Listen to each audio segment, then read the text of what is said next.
શું તમે જાણવા ઈચ્છો છો કે જીમેલ હેઠળ મોકલવામાં આવતા ઈમેલમાં સિગ્નેચર કેવી રીતે સેટ કરી શકાય? તો થઈ જાવ તૈયાર. હું છું તેજસ ઠક્કર. એજ્યુસફરના ટેકનોલોજી વિભાગમાં હું આપનું સ્વાગત કરું છું. સૌપ્રથમ ઈમેલ સિગ્નેચર એટલે કે ઈમેલ હસ્તાક્ષર શું છે તેના વિશે માહિતી મેળવીએ. જેમ તમે પત્રમાં અંતની અંદરમાં સહી કરો છો તે જ પ્રમાણે તમારા ઈમેલ સિગ્નેચર તમારા સંદેશાની નીચેના ભાગમાં જોવા મળશે. એક વખત તમે તમારા સિગ્નેચરને જીમેલમાં સેટ કરી દેશો એટલે તે સિગ્નેચર આપમેળે તમારા દરેક સંદેશાના અંત ભાગમાં આવી જશે. હવે જાણીએ ઈમેલ સિગ્નેચરમાં શું હોવું જોઈએ. જે પ્રમાણે લોકો પોતાના વિઝિટિંગ કાર્ડમાં પોતાનું નામ, સરનામું, સંપર્કની વિગતો, વેબસાઇટ, ઈમેલ વગેરે આપે છે તે જ પ્રમાણે તમે આ પ્રકારની માહિતીને સિગ્નેચર હેઠળ આપી શકો છો. જો તમે ઈચ્છો તો તમારા ફેસબુક, ટ્વિટર, સ્કાઇપ, યુટ્યુબ વગેરેની લિંક પણ તેમાં ઉમેરી શકો છો. જો તમે કોઈ વ્યવસાય કરતા હો તો તેને લગતી માહિતી પણ ઈમેલ સિગ્નેચર હેઠળ આપી શકાય.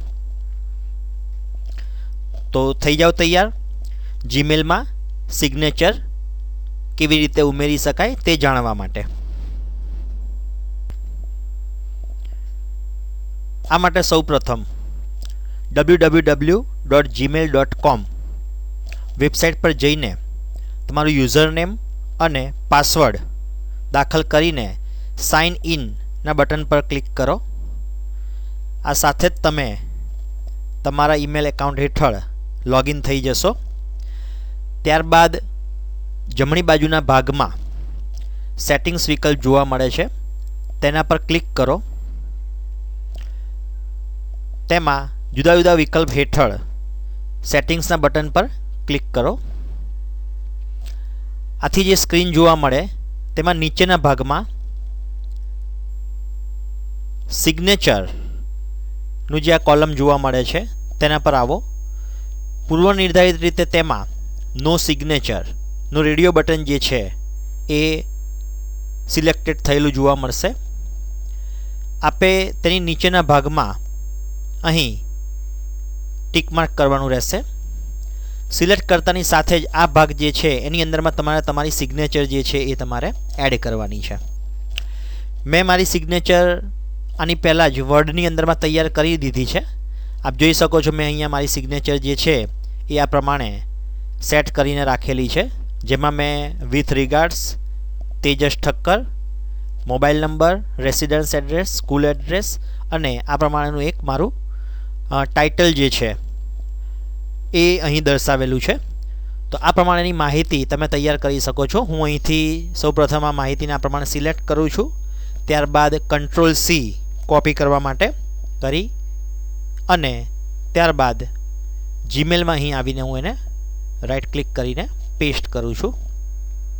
આપ જોઈ શકો છો જે સિગ્નેચરનો વિભાગ જે છે એમાં આ પ્રમાણેનું માહિતી જે છે એ દાખલ થઈ ગયેલી જોવા મળે છે. આપ અહીં આ પ્રમાણે વેબસાઇટ તમારી જે હોય એ ઈમેલ એડ્રેસ જે છે એ પણ તમે અહીંથી દર્શાવી શકો છો. આપ જોઈ શકો છો અહીંયા મેં ઓલરેડી ફોર્મેટિંગ કરેલું જ છે. અહીં તમે આ ફોર્મેટિંગ ટૂલબાર જે છે એની મદદથી તમે ફોન્ટની સાઇઝ જે છે સ્મોલ, નોર્મલ, લાર્જ, હ્યુજ આ પ્રમાણે રાખી શકો છો. ત્યારબાદ બોલ્ડ, ઇટાલિક્સ, અંડરલાઇન, ફોન્ટનો કલર જે છે એ પણ તમે આ પ્રમાણે બેકગ્રાઉન્ડ કલર અને ટેક્સ્ટનો કલર એ પણ તમે અહીંથી સેટ કરી શકો છો. ત્યારબાદ જો કોઈ તમારે લિંક આપવી હોય, કોઈ પિક્ચર જો તમારે ઇન્સર્ટ કરવું હોય તો પણ તમે અહીંથી એડ કરી શકો છો. અહીંયા જુદા જુદા એલાઇનમેન્ટ્સ અવેલેબલ છે, નંબરિંગ, બુલેટ્સ, બરાબર, ઇન્ડેન્ટ્સ આ પ્રમાણેના તમે આપી શકો છો. કોટ્સ તમારે કોઈ દર્શાવવું હોય તો એ પણ તમે અહીંથી દર્શાવી શકો છો. અને જો ફોર્મેટિંગને ક્લિયર એટલે કે રિમૂવ કરવું હોય તો એનો પણ ઉપયોગ કરી શકો છો. અહીં સિગ્નેચરને એડ કર્યા બાદ નીચેના ભાગમાં અહીં સેવ ચેન્જીસનું આ બટન જે જોવા મળે છે તેના પર આપણે ક્લિક કરીશું. ઓકે, હવે તમારું જે સિગ્નેચર જે છે એ ચેક કરવી હોય કે કયા પ્રકારની એ કામગીરી કરી શકે છે તેના માટે તમારે કમ્પોઝના બટન પર ક્લિક કરવાનું રહેશે. આપ જોઈ શકો છો મેં હજી ટુ અને સબ્જેક્ટ બંને વિભાગ અત્યારે ખાલી છે, આમ છતાં પણ નીચેના ભાગમાં સિગ્નેચર સ્વરૂપે આ પ્રમાણે માહિતી દર્શાવવામાં આવે છે. તો આપ આ પ્રમાણે સિગ્નેચર જે છે તમારી તે જીમેલની અંદરમાં સેટ કરી શકો છો.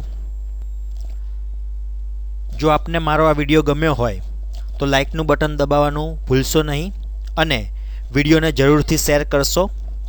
આપ અમારી YouTube ચેનલને સબસ્ક્રાઈબ કરીને નવા વિડીયોની જાણકારી મેળવી શકો છો. આભાર. ધન્યવાદ.